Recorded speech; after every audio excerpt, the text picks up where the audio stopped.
Everywhere, especially in the east of the Roman Empire, there would be Jewish Christians whose outward way of life would not be markedly different from that one of the Jews. They took for granted the gospel was continuous with. For them, the new covenant which Jesus had set up at the Last Supper with his disciples did not mean that the covenant made between God and Israel was no longer in force. They still observed the feast of Passover, Pentecost, and Tabernacles. They also continued to be circumcised, to be the weekly Sabbath and the Mosaic regulations concerning food. According to some scholars, they must have been so strong that right up to the fall of Jerusalem in AD 70, they were the dominant element in Christian movement. Okay, that's it. In other words, Jesus came as Isaiah prophesied. Alright.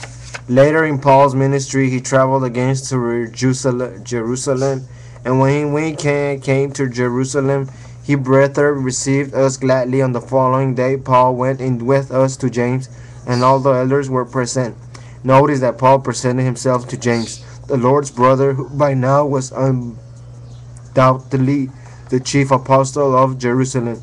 Peter, probably having gone to the lost sheep of the house of Israel in northwest Europe and British Isles.